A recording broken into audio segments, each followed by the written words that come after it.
Watt hour metre પ્રકારના induction disk રિલેનું કાર્ય આકૃતિ સાથે સમજાવો. તો જો તમે અહીંયા આકૃતિ જોઈ શકતા હોય છે તો આ તમારા ઘરે જે એનર્જી મીટર છે એના જ જેવી સેમ આકૃતિ છે. એમાં ઉપર જે તમે જોતા હોય જે તમે લાઈન જેનું પ્રોટેક્શન આપવાના છો તેમાંથી સીટીના સેકન્ડરીમાંથી જે કરંટ આવે છે એ કરંટ રિલેની કોઇલમાં જાય છે, એ I1 દ્વારા જાય છે. જે ઉપરનું ઇલેક્ટ્રોમેગ્નેટ જે ઈ શેપનું જે છે એના સેન્ટ્રલ લિમ્બ ઉપર જે કોઇલ વીંટાળેલી છે તેમાંથી એ કરંટ પસાર થઈ રહ્યો છે. હવે આ જ્યારે કરંટ પસાર થતો હશે ત્યારે એના દ્વારા એક ફ્લક્સ ∅1 ઉત્પન્ન થાય છે. જે ઓલ્ટરનેટિંગ મેગ્નેટિક ફ્લક્સ જે છે એ સેન્ટ્રલ લિમ્બ ઉપરથી અહીંયા નીચે તરફ ગતિ કરે છે. જો તમને દેખાય છે પોતાનો ફ્લક્સનો પાથ પૂરો કરવા માટે નીચે તરફ જાય છે.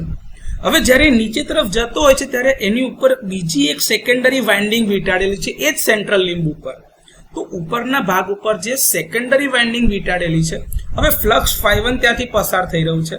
જો ફ્લક્સ એ કોઇલની અંદરથી પસાર થશે ત્યારે એ કોઇલની સાથે EMF ઇન્ડ્યુસ થશે.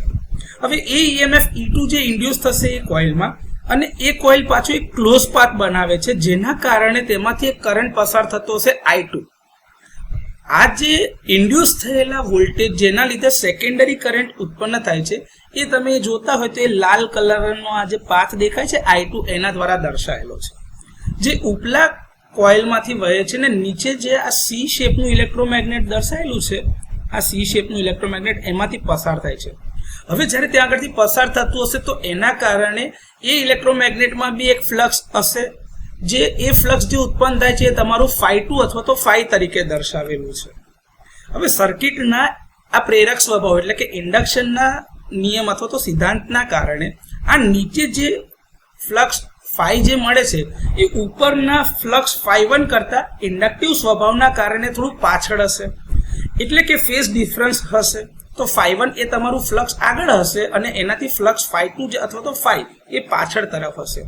જેનો મતલબ એ થાય છે કે આ બંને ફ્લક્સ એક સાથે તો મેક્સિમમ કિંમત પર પહોંચતા જ નથી. હવે આ બંને ઓલ્ટરનેટિંગ ફ્લક્સના કારણે જે ઓલ્ટરનેટિંગ કરંટ પર જઈ રહ્યા છે, જે એલ્યુમિનિયમ ડિસ્કને અલગ અલગ સ્થળ એટલે કે તમે જોતા હોય તો આ અહીંયા આગળથી કટ કરે છે તો આ કરંટ બીજી બાજુથી કટ કરે છે. તો એના કારણે એની અંદર અલગ અલગ જગ્યા પર બે અલગ અલગ કરંટના લીધે અથવા તો એડી કરંટ ઇન્ડ્યુસ થાય છે. હવે આ જે એડી કરંટ ઇન્ડ્યુસ થાય છે તે ઉપરના ચુંબકના કારણે જે ફ્લક્સ આવતું હતું એ અને નીચેથી જે ઇન્ડ્યુસ થતો એડી કરંટ હતો એનો ગુણાકાર સાથે ઉપરનો કરંટ અને નીચેથી જે ફ્લક્સ આવતું હતું એ બંનેના ગુણાકારના કારણે આ બંને વચ્ચે જે રિએક્શન અથવા તો એક્શન થતા હશે એના કારણે એક બળ ઉત્પન્ન થાય છે. તો એક બળ જે દિશામાં લાગતું હશે બીજું બળ જે ઉત્પન્ન થયું એના કરતાં વિરુદ્ધ દિશામાં લાગતું હશે, જેના પરિણામે તમારી ઇલેક્ટ્રિક મોટર જે રીતે ફરે છે ને એ રીતે એના પર એક રિઝલ્ટન્ટ ટોર્ક લાગશે આ બંનેના તફાવતનું. હવે સામાન્ય સ્થિતિમાં એક સ્પ્રિંગના દ્વારા એક રિસ્ટ્રેનિંગ ટોર્ક લાગતું હશે જે આ ડિસ્કની ગતિને અટકાવે છે.